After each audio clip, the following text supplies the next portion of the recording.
Bueno, 6 menos 5 en todo el territorio nacional, estas son las tardes con Omar. Estoy ya para la charla de economía del día de la fecha, de ciclo de economía para todos, con el profesor Luis Laferri, que amablemente cede un espacio como a modo de aporte para nuestro programa, trabajando en esto que es tener distintos puntos de vista y tener otro tipo de claridad hacia lo que vemos en distintos temas. Por eso ponemos un columnista o llamamos a alguien que al menos está especializado en cierta forma o que trabaja en ese ámbito. Además, nosotros estamos siempre agradecidos con todos los columnistas que están con nosotros.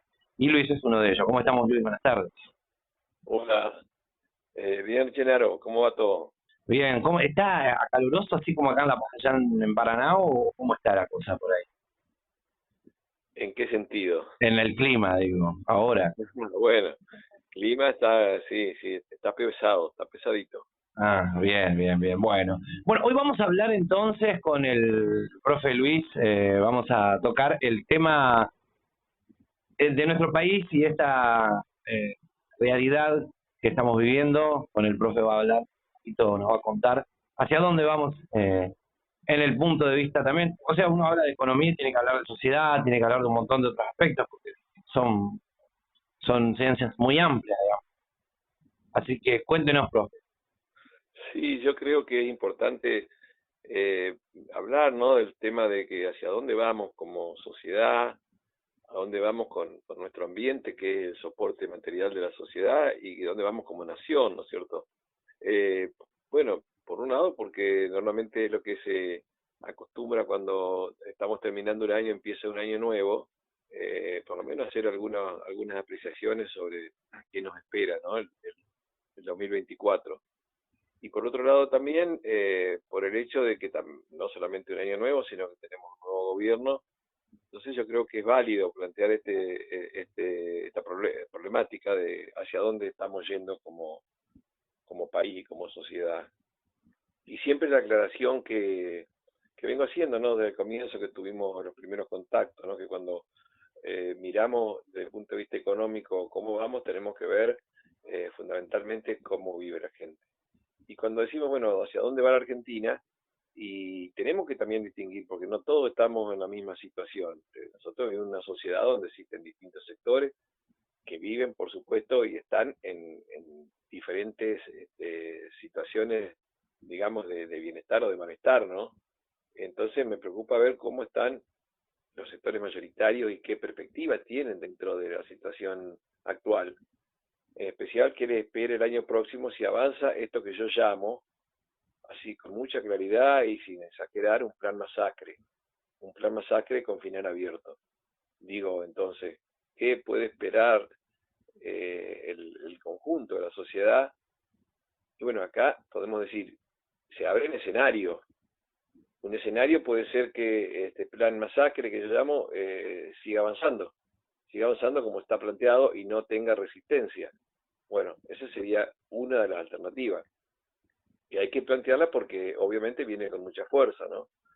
Entonces vemos ahí qué puede surgir, ¿no? Como situación de los sectores mayoritarios de la sociedad. Los sectores mayoritarios, yo incluyo acá, por ejemplo, bueno, en estratos, si decimos etarios, los menores son los que más cuantitativamente significan en el peso de la población, y partimos de una realidad, ¿no? De 2/3 de los menores en la Argentina viven en hogares pobres, y que esto es un dato que antes de que apareciera muy profundizado el proceso inflacionario y la multiplicación de la pobreza. ¿Qué pasa con los sectores trabajadores, incluyendo no solamente los trabajadores en relación de dependencia, sino también los trabajadores autónomos, no solamente los trabajadores formales, sino los informales, y los jubilados, que están constituyendo un sector de la población que es cada vez más importante? Y bueno, ver qué es lo que pasa con ellos, porque lo que interesa acá desde el punto de vista económico es si la economía va a generar condiciones para que estos sectores vivan mejor. La clase media, que fue otrora en la Argentina, bueno, un ejemplo en el mundo, ¿no es cierto?, de un país con menores niveles de desigualdades sociales y más posibilidades de mejoras en las futuras generaciones. ¿Qué va a pasar con las micro, pequeñas y medianas empresas que constituyen el tejido básico de la economía, que son alrededor del 98 o 99% del total de las empresas y que generan mayor cantidad de empleo? ¿Y qué va a pasar con el grueso de la población que ha caído en la pobreza, en la indigencia, y que los datos nos indicaban que más o menos la mitad de la población antes de que se agravara la situación, ¿no? Y yo digo que el plan, por todo lo que se conoce, no solamente el famoso DNU, que significó, bueno, un golpe bestial sobre la institucionalidad del país y sobre la situación general de la población, a dónde apunta este plan que ahora se complementa con un proyecto de ley, digamos, que modifica, bueno, tiene 600 artículos y modifica un montón de leyes, ¿no? Prácticamente todo el andamiaje jurídico en temas muy, muy importantes. Y bueno, lo que hemos venido analizando, uno lo puede ver también en otro análisis de algunos que uno puede coincidir, ¿no es cierto? Es que nosotros veníamos viviendo en un modelo que no era estrictamente productivo, sino nosotros lo llamábamos extractivista y financiero. ¿Por qué? Porque los sectores más eh, rentables, más importantes para la política económica eran los sectores que extraen recursos sin generar demasiadas transformaciones, sino que al contrario lo que transforman es el ambiente que depredan donde actúan. Y que tienen un componente muy fuerte de capital financiero, es decir, de capital que vive de la usura, de la especulación, parasitario, ¿no? Que no aporta prácticamente nada, pero sí concentra la mayor parte de la riqueza generada. Entonces, las medidas que se conocen, algunas van a entrar en vigencia ya ahora con el DNU y otras veremos qué pasa, ¿no? En el Congreso, son medidas que son, bueno, altamente preocupantes de mi perspectiva y que me llama la atención la pasividad con que están actuando las principales instituciones que deberían representar los intereses de la sociedad y de la nación, ¿no? En este caso incluyo el Congreso, incluyo también inclusive a los sectores institucionales de los trabajadores, por ejemplo el caso de la CGT, que acaba de llamar a un paro, ¿no es cierto?, convocar un paro y ahora va a llamar a otro, y que algunos sectores muy vinculados al poder económico concentrado dicen, ¿cómo puede llamar a un paro cuando recién comienza el gobierno? Obviamente que si uno conoce las implicancias que puede llevar la aplicación efectiva de las medidas del decreto de necesidad de urgencia y de la ley ómnibus, bueno, la verdad que tendría que estar movilizado todas las instituciones del país para tratar de frenarlo, porque esto es muy serio. Las medidas que se plantean y que ya pueden entrar a aplicarse, porque que autorizan al Estado, le da superpoderes al presidente, a realizar concesiones y entregas de sectores, de territorio y de patrimonio de los argentinos que van a constituir hechos irreversibles, es decir, que van a ser difícilmente poder dar marcha atrás y cuando nos demos cuenta ya va a ser demasiado tarde.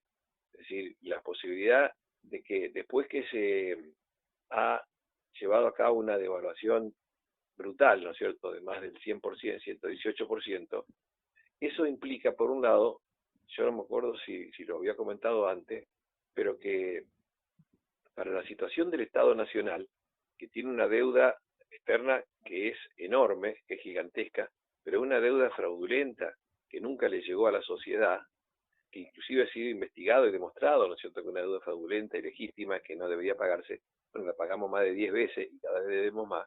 Con esa deuda externa, en la medida que se devalúa más de un 100%, el Estado se va a tener una obligación de tener que recaudar en pesos más del doble de lo que tenía que recaudar antes. Es decir, que si el Estado antes era deficitario y iba a hacer ajustes inmensos sobre los sectores mayoritarios para pagar esa deuda, ahora va a tener que duplicar ese esfuerzo, pero no lo va a hacer sobre los sectores que más poder adquisitivo tienen, sino que el proyecto es achicar gastos en trabajadores y jubilados. Es decir, que lo que significa en concreto esto, que primero la deuda, esa deuda fraudulenta que nunca debimos y que ya la pagamos, no se va a poder pagar nunca.